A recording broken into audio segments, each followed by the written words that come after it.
El tema esta mañana es de la tristeza a la victoria. Diga conmigo, de la tristeza a la victoria. ¿Cómo es el tema esta mañana? De la tristeza a la alegría, perdón, de la tristeza a la alegría. El texto está en Segundo Libro de Reyes, capítulo 20, del 1 al 6. Segundo Libro de Reyes, capítulo 20, del 1 al 6. Dice de la siguiente manera: en aquellos días Ezequías cayó enfermo de muerte. Oiga bien, en aquellos días Ezequías, ¿qué? Cayó enfermo de muerte. Y vino a él el profeta Isaías, hijo de Amós, y le dijo: Jehová dice así: ordena tu casa, porque morirás. ¿Y qué? ¿Cómo dice el Señor? Ordena tu casa, porque morirás y no vivirás. Entonces él volvió su rostro a la pared y oró a Dios, a Jehová Dios, y dijo: te ruego, oh Jehová, otra vez, te ruego. Lea conmigo el versículo 3, 1, 2, 3. Oh Jehová, te ruego que hagas memoria de que he andado delante de ti en verdad y con íntegro corazón, y que he hecho las cosas que te agradan.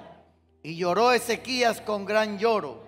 Y antes que Isaías saliese hasta la mitad del patio, ¿qué pasó?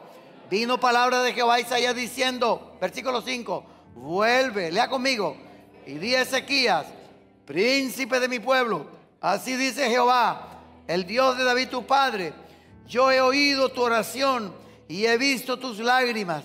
He aquí que yo te sano. Al tercer día subirás a la casa de Jehová, y añadiré a tus días 15 años, y te libraré a ti y a esta ciudad de mano del rey de Asiria, y ampararé esta ciudad por amor a mí mismo y por amor a David mi siervo. El rey Ezequías, para los que no conocen la historia, fue uno de los mejores reyes considerados dentro del reino del sur de Israel. Es decir, el reino de Judá, Israel estaba fraccionado por dos reinos: el reino del sur y el reino del norte. El reino del sur era Judá, pero la verdad es que la palabra de Dios confirma que este rey no fue uno de los buenos, sino el mejor de todos. Ezequías fue el mejor rey dentro del reino de Judá. Y este rey fue uno de los mejores por varias razones. Por ejemplo, la primera: este rey puso su esperanza en Dios. Y esa es la clave: poner nuestra esperanza en Dios. Reyes, segundo libro, capítulo 18, versículo 5 dice: en Jehová Dios de Israel puso su esperanza. Ni después ni antes de él hubo otro como él entre todos los reyes de Judá. La clave de este hombre que nos enseña hoy, nos da una gran enseñanza a nosotros, es que su esperanza fue puesta en Dios. Usted no puede poner su esperanza en otra persona que no sea Dios. Y esa es la clave. También este rey hizo todas las cosas conforme Dios lo había establecido. Y hizo algo que nosotros también debemos hacer. Mire, lo primero que él hace es colocar su esperanza en Dios. Dígale que está a su lado: coloca tu esperanza en Dios. Lo segundo que hizo este rey es que no se apartó de sus caminos. Pasara lo que pasara, él se mantenía en sus caminos. Dígale que está a su lado: dígale, ni se te ocurra apartarte de los caminos de Dios. Versículo 6 del capítulo 18. Estamos leyendo el versículo 5. Ahora leamos el versículo 6 del capítulo 18. Dice: porque siguió a Jehová y no se apartó de él, sino que guardó, ¿qué? Los mandamientos que Jehová prescribió a Moisés. Lo otro que este hombre tuvo es que este hombre, al hacer esto, tuvo el respaldo de Dios sobre su vida. Y cuando usted tiene el respaldo de Dios, vamos a tener victoria sobre nuestros enemigos. ¿Cuántos dicen gloria a Dios? Cuando Dios está con nosotros, no hay enemigo que se nos enfrente a nosotros. Diga conmigo: gloria a Dios. van a venir muchos enemigos, van a venir muchos gigantes. Pero fue un rey que tenía el respaldo de Dios sobre su vida y Dios le dio la victoria. Porque el versículo 7, mire cómo dice el versículo 7. Dice, y Jehová estaba con él, y a donde quiera que salía, ¿qué pasaba? Prosperaba. Donde quiera que iba, ¿qué? Prosperaba. Y mire lo que hace él. Él se rebeló contra el rey de Asiria y no le sirvió. Porque en aquel entonces esos reinos querían doblegar a los pueblos, sobre todo Israel, para que adoraran a sus dioses. Pero ellos no, este hombre no doblegó luchar contra esos dioses. Pero hubo un momento en el que la crisis y la angustia llegaron a la vida de Ezequías. Y llegó a través de una enfermedad. Y claro, cuando a usted le llega la enfermedad, le llega la tristeza. Usted se pone triste porque no es fácil que a usted le den una noticia. Sobre todo, esta enfermedad que tenía Ezequías no era cualquier enfermedad, era una enfermedad mortal, como hoy en día ese mal llamado COVID, que es una enfermedad mortal y letal en el mundo. No era cualquier enfermedad, era una enfermedad de muerte. De hecho, el profeta Isaías le confirma de parte de Dios que iba a morir de esa enfermedad. Porque volvamos al versículo 1 del capítulo 20.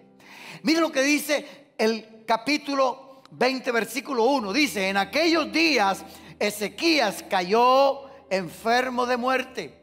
Él cae enfermo, él entra en una enfermedad. Y mire lo que dice, y vino a él el profeta Isaías, hijo de Amós, y le dijo, Jehová dice así. No le está diciendo un médico, no le está diciendo cualquier persona, no se lo está diciendo el profeta en voz de él. Dice ¿quién? Jehová. ¿Qué le dice el Señor? Ordena tu casa porque morirás y no vivirás. Por eso hoy nosotros podemos aprender muchas lecciones, pero solo unas cuantas quiero hablar en esta mañana para nosotros. De este gran hombre de Dios que de enfrentarse a una terrible enfermedad entró en una terrible crisis. Y eso nos deja muchas enseñanzas para que nosotros, cuando estemos enfrentando situaciones difíciles y adversas, aprendamos. Porque la palabra dice que estas fueron escritas para nosotros, para que aprendamos y para que a través de ellas nosotros podamos enfrentar cualquier situación. Amén. Y lo primero que hace Ezequías, número 1, el versículo 2 dice, leímos el versículo 1, dice que este hombre cayó de parte de Dios, viene la noticia de que va a morir. Pero el versículo 2 dice, mira lo que dice el versículo 2, entonces él volvió su rostro a la pared. ¿Y qué hizo? Oró a Jehová y dijo, mire cómo dice el versículo, entonces él volvió su rostro a la pared y oró a Jehová y dijo. Mire lo que pasa cuando este hombre recibe la noticia. Porque cuando usted y yo recibimos una de estas noticias, lo primero que hacemos es deprimirnos. Lo primero que nosotros, cuando nos vemos impotentes ante las situaciones, cuando nosotros nos vemos menguados por las circunstancias, por los gigantes, por lo que sea, lo primero que nosotros hacemos es desmayar. Pero mire, cuando este hombre recibe la noticia, número 1 lo que hizo, no se rindió. Levante la mano conmigo y diga, no rendirse. Levante la otra, jamás retroceder. Levante la derecha y diga, no rendirse, jamás retroceder. Diga gloria a Dios. Y es lo primero que nos toca hacer a nosotros. ¿Qué nos toca hacer? No rendirnos. Mire, esta noticia venía del mismo Dios. Y a mí me llama la atención que Dios en el antiguo, en el libro de Éxodo, o no me acuerdo en cuál de los 4, si es el Éxodo, Levítico, está en los 4 libros del Antiguo Testamento, está en la Biblia, que Dios va a tomar una determinación y Moisés le dice a Dios, arrepiéntete. Pero la palabra arrepentirse allí significa cambia de parecer o cambia de opinión. O sea, cambia el dictamen. Y yo creo que Ezequías como que se acordó de esa palabra. Y aunque Ezequías recibe la peor noticia que toda persona puede enfrentar en su vida, y mire cómo le dice, no te va a sanar, porque eso es lo que le dice el profeta Isaías. Ahora, no se lo está diciendo cualquier persona por allí. Se lo está diciendo un profeta creíble, un profeta de Dios que se llama el profeta Isaías. Y el profeta Isaías le dice: te vas a morir. Y miren, mis hermanos, seguramente esto es suficiente para desanimar a muchos, porque viene de parte de Dios. Y es como para uno quebrarse, rendirse y darse por muerto de una vez. Pero no para el rey Ezequías y no para nosotros esta mañana. ¿Cuántos decimos gloria a Dios esta mañana? Porque este gran rey sabía algo que a muchos se nos olvida en momentos de crisis. Este gran rey sabía cosas como usted y yo las sabemos. ¿Y sabe qué sabía este gran rey? Que para Dios no hay nada imposible. ¿Cuántos decimos gloria a Dios? Levante la mano conmigo y diga: para Dios no hay nada imposible. Repita, repeat to me. Para Dios no hay nada imposible. Y Ezequías hizo lo único que podía hacer cuando ya todo parecía perdido: buscar al Dios de los imposibles. Y él no se rindió. Note algo que el texto está hablando. Él no habló con el profeta Isaías y le dijo: ¿sabes qué, profeta? Porque en la antigüedad los profetas eran consultados para que ellos consultaran con Dios. En la antigüedad las personas, los sacerdotes o los profetas representaban de parte de Dios. Note que el rey no va donde Isaías y le dice: ¿sabe qué? Habla con Dios, dile por favor, dile que ore por mí. Como muchos a veces. Mire, una vez vino aquí un profeta y una hermana me dijo: pastor, hable con él para ver si Dios me manda un marido por allí. Porque hay gente así. Hay gente pensando así. No, este no hizo así. Ezequías no quería hablar con ninguna persona, con ningún intermediario. Él volvió su rostro a la pared para hablar directamente con el Dios de los imposibles. Con el Dios que había dicho: vas a morir, pero que podía cambiar de parecer. ¿Cuánto podemos alabar a Dios? ¿Cuánto podemos decir gloria a Dios esta mañana? ¡Aleluya! Diga conmigo: Dios puede cambiar mi historia en un segundo. Diga. Levante la mano conmigo, diga: Dios puede cambiar la historia. Ezequías sabía que en ese momento él era el único que podía cambiar, y por eso lo buscó. Buscó al omnipotente Dios. Y eso es exactamente lo que nosotros debemos buscar en tiempos de angustia. Eso es lo que tenemos que hacer. No rendirnos, no, perseverar. Jesús puso un ejemplo en Lucas 18 de una mujer que perseveraba ante un juez injusto y le decía: hazme justicia, hazme justicia. Y dijo el juez, hablando Jesús: ¿acaso este juez dijo: por ser inoportuno le haré justicia? ¿Acaso Dios no hará así con nosotros? Porque la fe es la certeza de lo que se espera, la convicción de lo que no se ve. Número 2, en momentos de crisis, recuerda tus tesoros espirituales y aprende a humillarte ante Dios. ¿Sabe? Aquí tenemos 2 puntos a desarrollar. Versículo 3. El versículo 2, él vuelve a Dios y dice: te ruego, Dios, Señor, hay otra alternativa. Señor, puedes cambiar de parecer. Señor, yo sé que tú eres soberano, pero tú puedes cambiar esto, Señor. Señor, yo no me voy a rendir, Señor. Yo voy a luchar, Señor. Yo voy a pelear, yo no me voy a desanimar. Porque yo he entendido algo en la Biblia, hermano. Dios al amargado y resentido nunca va a bendecir. ¿Sabe por qué Dios bendijo a José? Porque él no se amargó contra sus hermanos. Porque él no dijo: mis hermanos me entregaron, esos son unos bandidos. No, ¿sabe qué hicieron? Algún plan tiene Dios conmigo. Y lo metieron en una cisterna y lo metieron en la cárcel y lo metieron en el calabozo y fue esclavo. Pero después fue el gobernador de la nación más grande del mundo, porque Dios estaba con él. Y Dios no está con personas amargadas, frustradas y resentidas. Dios está con los que saben tener un corazón para perdonar. ¿Cuánto podemos alabar a Dios? Eso hizo Ezequías. Ezequías no se resintió contra Dios. Dios, mire, no. Él dijo: Señor, hay alguna otra forma. Y lo segundo, versículo 3 dice: te ruego, Jehová. Otra vez dice: te ruego. Versículo 3, mire cómo dice: te ruego, oh Jehová. Y otra vez, ¿qué le dice? Te ruego. Mire cómo le dice: que hagas memoria de que he andado delante de ti en verdad y con íntegro corazón, y que he hecho las cosas que te agradan. Y mire cómo dice ahí: que he hecho las cosas que te agradan. El versículo está fragmentado en 2. Esa es la parte A. El segundo punto es: y lloró Ezequías, ¿cómo? Con gran lloro. El primer punto: hay muchos problemas y dificultades, Porque Ezequías era un hombre extremadamente riquísimo. Demasiado, tenía demasiado dinero. Fue uno de los reyes más ricos de la historia de Judá. Pero hay problemas y dificultades que enfrentamos en la vida en los cuales el dinero no nos sirve.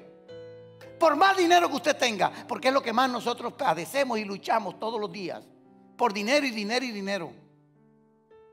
Y el dinero es muy útil para ayudarnos a resolver ciertos problemas.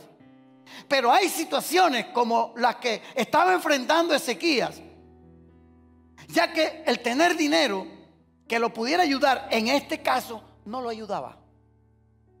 Por más que tuviese. Porque primero, a Dios no se compra con dinero. Jamás usted va a comprar a Dios.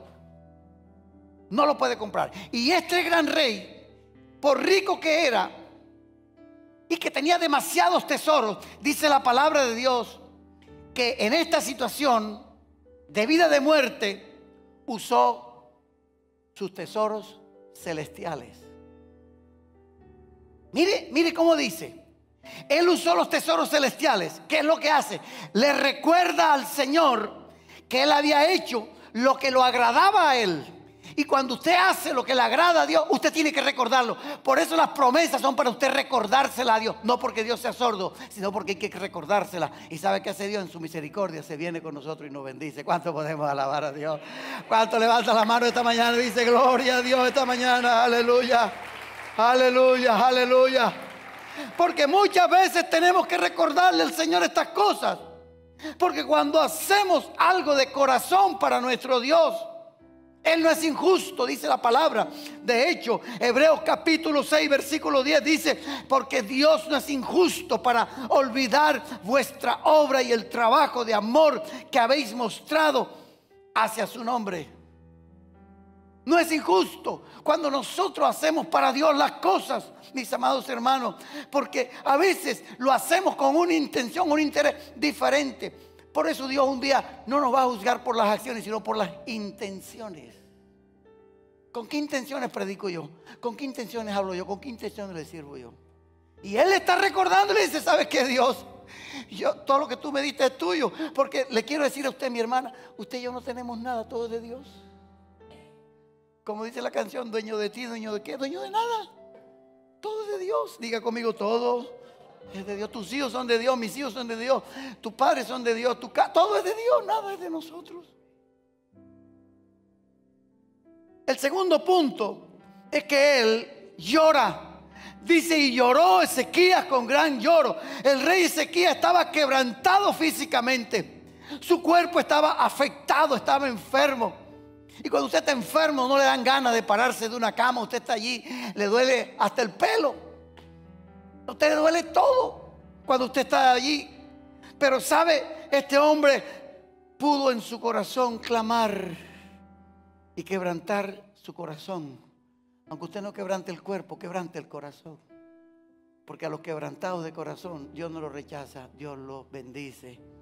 Y es lo que a nosotros nos toca entender, que para poder estar de pie ante cualquier gigante que tengamos que enfrentar, tenemos que estar firmemente de rodillas ante nuestro Dios, humillado. Y cuando usted se humilla, Dios nos rechaza.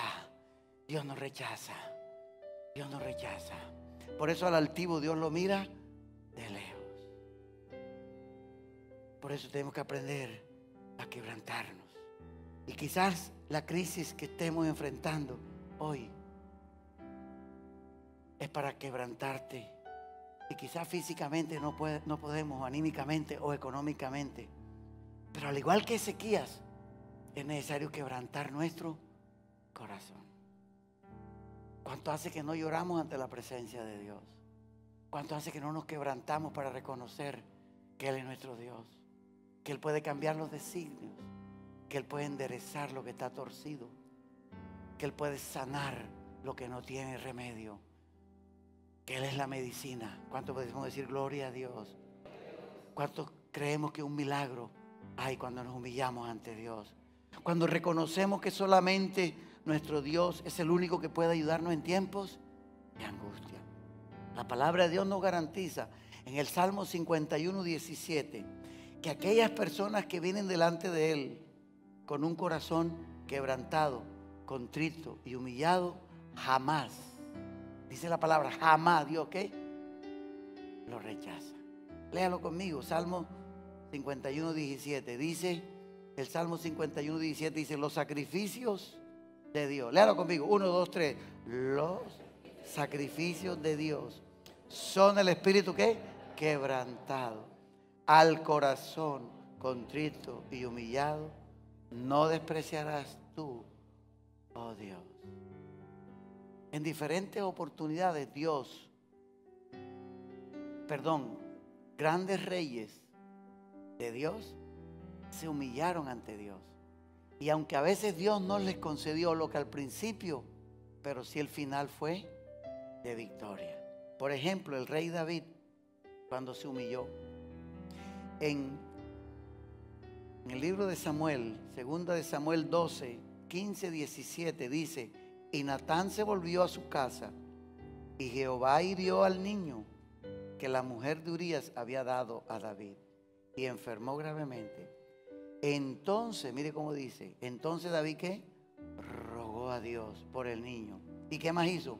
Y ayunó. Por eso este sábado tenemos un ayuno, este sábado, este 6 de marzo, 9 de la mañana hasta la 1. Usted va a entrar en ayuno desde el sábado, desde el viernes a las 6 de la tarde hasta el viernes al mediodía. Si usted no puede venir por situaciones, lo puede hacer desde su casa. Entrar en ayuno. Ayunó David y entró. Y pasó la noche acostado en una tierra. Y se levantaron los ancianos. Lo que muestra el texto es cómo este hombre aprendió ¿a qué? A humillarse. Lo tercero es que Dios puede cambiar las noticias tristes en noticias de alegría y gozo. Diga conmigo, Dios puede cambiar las noticias tristes en noticias de alegría y de gozo. Versículos 4, 5 y 6 dice, y antes que Isaías saliese, léalo conmigo, y antes que Isaías saliese hasta la mitad del patio, vino palabra de Jehová. ¿A quién? A Isaías diciendo, vuelve. Mire, el que le trae la mala noticia, ahora le toca que venir ¿a qué? A darle la ¿qué? Buena noticia. Vuelve y di a Ezequías, príncipe. ¿Cuántos príncipes de Dios hay en esta mañana? ¿Cuántas princesas de Jehová están en casa, están esta mañana aquí? Que le pongan un aplauso al Señor. A ver, si la batería va a aplaudir, que aplauda. A ver. Vuelve y di al príncipe de mi pueblo. Léalo conmigo, levante la mano. Así dice Jehová, el Dios de David tu padre. Yo he oído tu oración, mujer. Yo he oído tu oración, varón, que estás llorando, mujer, que estás aquí, que no ves solución. Yo he oído tu oración, te dice Dios. Y he visto tus lágrimas. He aquí que yo, ¿qué? Te sano. Al tercer día subirás a la casa de Jehová. Y añadiré a tus días, ¿cuánto? 15 años. Y te libraré a ti y a esta ciudad de mano del rey de Asiria. Y ampararé esta ciudad por amor. Qué alegría, qué maravilloso es ver que el mismo profeta Isaías que le lleva una noticia triste, ahora la noticia ya no es de muerte.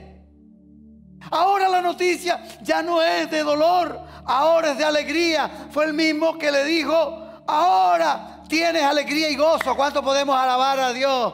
Porque ese Dios que puede traer tristeza también puede traer alegría a tu vida. ¿Cuántos dicen conmigo gloria a Dios esta mañana? ¿Cuántos dicen gloria a Dios? Aleluya. Por eso nuestro Dios no cambia. Diga conmigo, nuestro Dios no cambia. ¿Y sabe qué hizo Dios?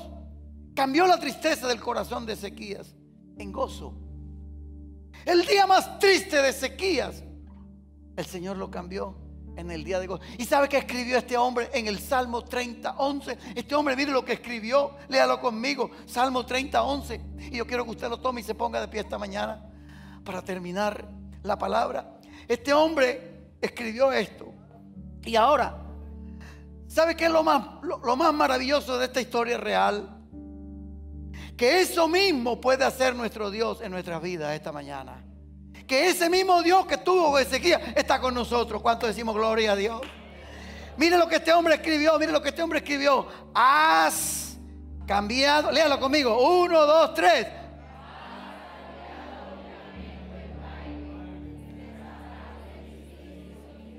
Otra vez, vamos a leerlo, pero con voz fuerte, en alta voz. 1, 2, 3. Has cambiado mi lamento en baile, desataste mi cilicio y me ceñiste, diga mío, gloria a Dios, de alegría. Aleluya, aleluya, aleluya.